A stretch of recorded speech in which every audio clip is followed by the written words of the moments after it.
আপনারা জানেন সারা দেশ পশ্চিমবাংলা সহ আজকে আরজি করে যে নৃশংস হত্যাকাণ্ড তার প্রতিবাদে মুখর। ছোট শিশুর থেকে বৃদ্ধা পর্যন্ত আজকে রাস্তায়, তারা সকলেই চায় বিচার, অন্যায়ের প্রতিবাদে।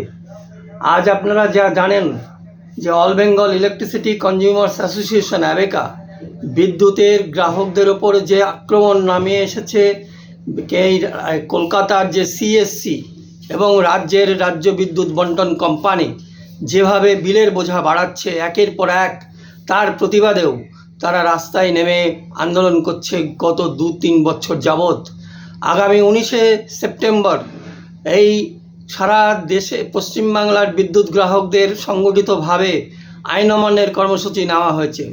আইন অমান্যের কর্মসূচি কেন নেওয়া হলো এই জন্য যে রাজ্য বিদ্যুৎ বন্টন কোম্পানি বিদ্যুৎ গ্রাহকদের স্বার্থে যে আইন, সে আইন তারা মানছে না।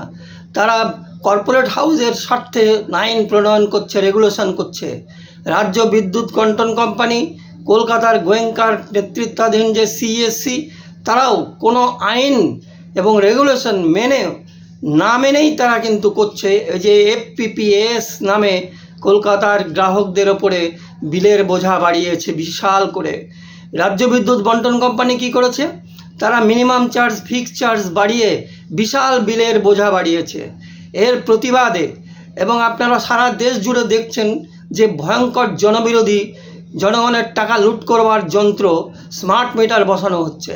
তার প্রতিবাদে পশ্চিমবাংলার বিদ্যুৎ গ্রাহকরা লড়ছে এবং এই সমস্ত বিষয়গুলোই বিদ্যুৎ গ্রাহকদের স্বার্থে কোনো আইন মানা হচ্ছে না।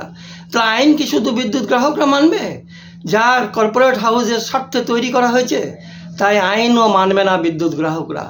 এই প্রতিবাদে আগামী 19শে সেপ্টেম্বর আইন অমান্য কর্মসূচির ডাক দেওয়া হয়েছে। আমি সকল স্তরের বিদ্যুৎ গ্রাহকদের কাছে আবেদন করব, যেভাবে আপনারা এই অভয়ার বিচারের দাবিতে দলমত নির্বিশেষে রাজ্যের সর্বত্র আন্দোলনে নেমেছেন, দাবি আদায়ের পথে চলছেন, বিদ্যুৎ গ্রাহকদের ওপরে এই আক্রমণকে প্রতিহত করতে আসুন আগামী 19শে সেপ্টেম্বর আইন অমান্য আন্দোলনকে সফল করতে দলমত নির্বিশেষে দলে দলে সামিল হন।